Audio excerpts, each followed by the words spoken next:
Mito número 3: português é muito difícil. Essa afirmação preconceituosa é prima irmã da ideia que acabamos de derrubar, a de que brasileiro não sabe português.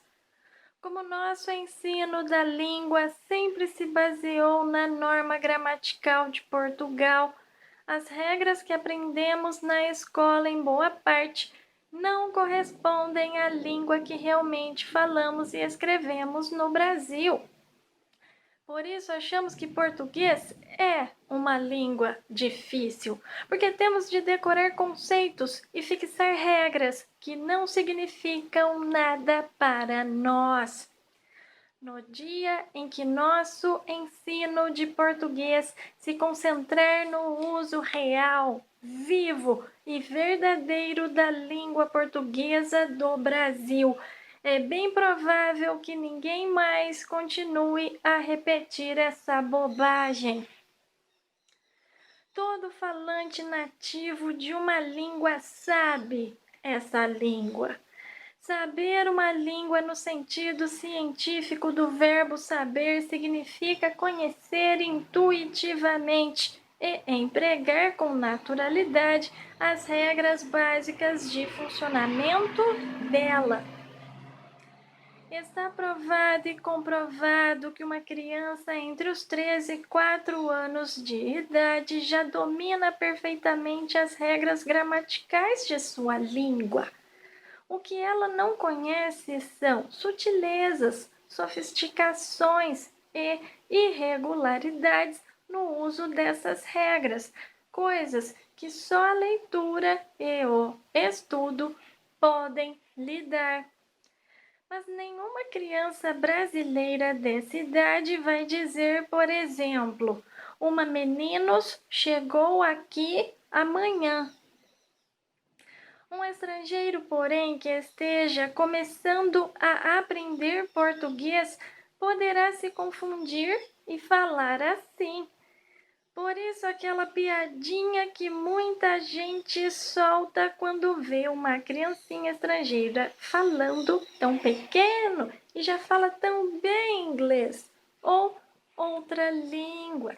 Tem seu fundo de verdade. Muito pouca gente conseguirá falar uma língua estrangeira com tanta desenvoltura quanto uma criança de 5 anos que tem nela sua língua materna. Por quê? Porque toda e qualquer língua é fácil para quem nasceu e cresceu rodeado por ela. Se existisse língua difícil, ninguém no mundo falaria húngaro, chinês ou guarani. No entanto, essas línguas são faladas por milhões de pessoas, inclusive criancinhas analfabetas.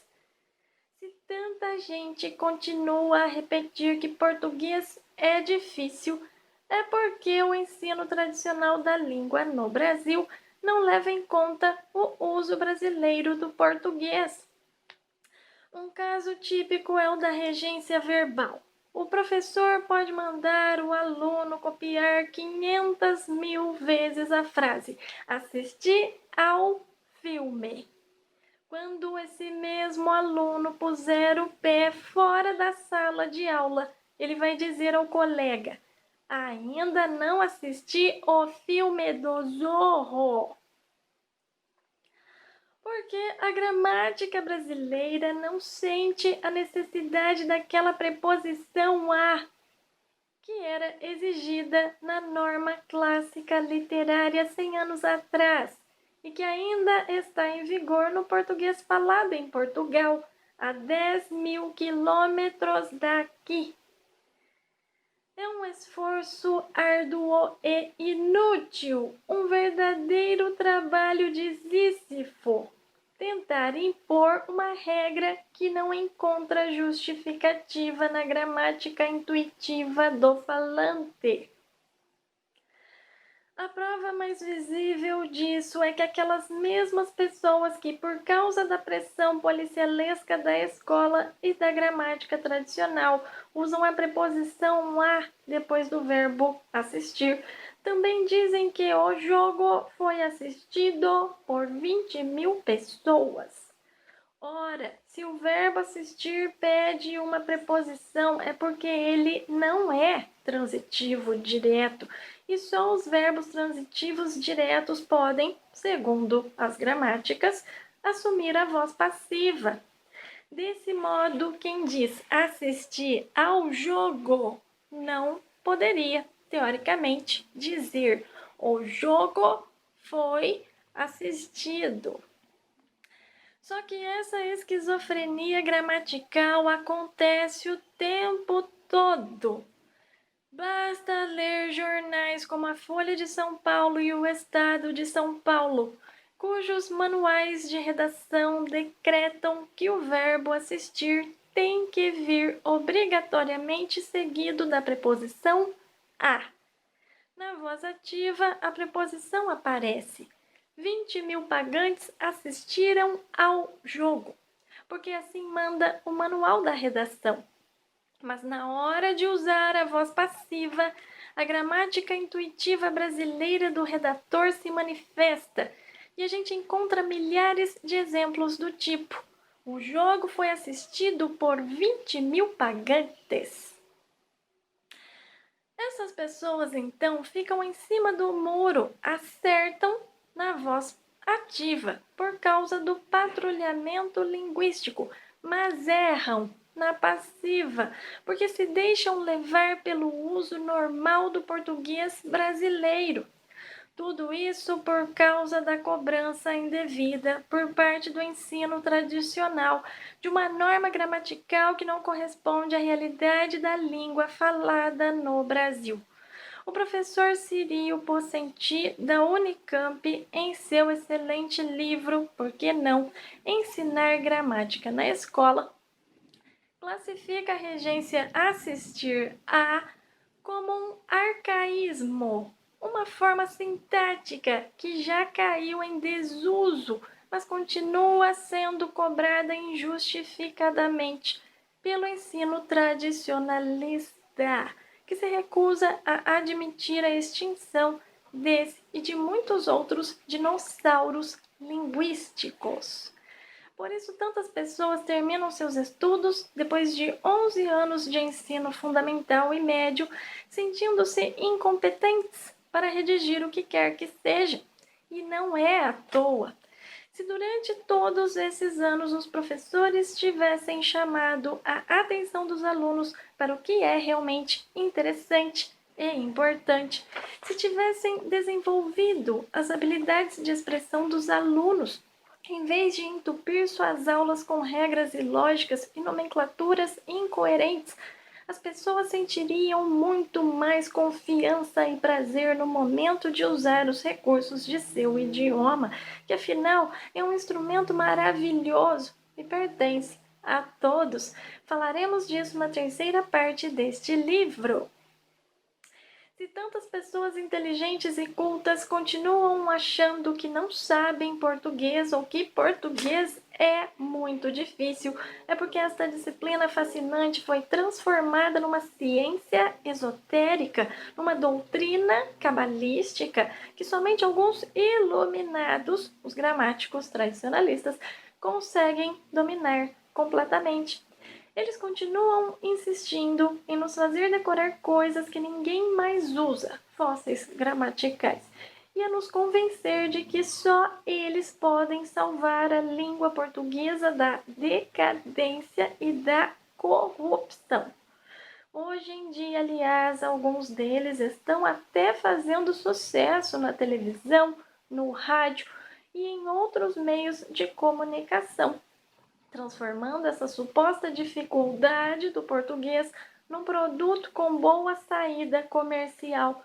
Para o já citado Arnaldo Nisquier, trata-se de uma saudável epidemia que tomou conta da imprensa brasileira. Que é epidemia, concordo, mas quanto a ser saudável, tenho muitas e sérias dúvidas. É livro, é curso em videocassete, é CD-ROM, é manual de redação do jornal tal, é consultório gramatical por telefone. Eles juram que quem não souber conjugar o verbo apropinquar-se vai direto para o inferno. Na segunda parte deste livro, tratarei de explicar por que não considero saudável esta epidemia. No fundo, a ideia de que português é muito difícil serve como mais um dos instrumentos de manutenção do status quo das classes sociais privilegiadas. Essa entidade mística e sobrenatural chamada português só se revela aos poucos iniciados, aos que sabem as palavras mágicas exatas para fazê-la manifestar-se.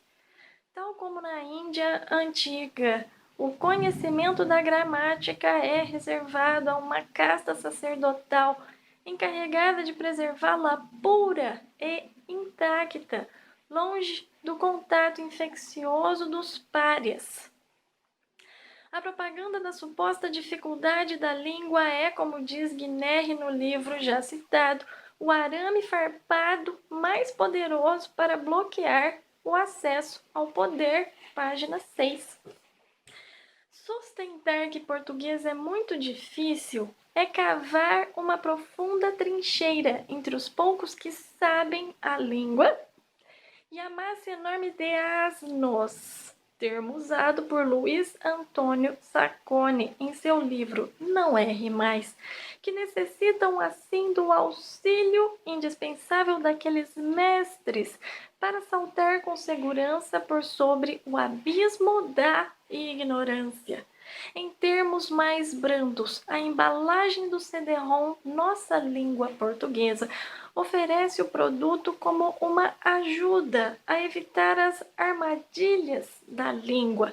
Ora, não é a língua que tem armadilhas, mas sim a gramática normativa tradicional, que as inventa precisamente para justificar sua existência e para nos convencer de que ela é indispensável.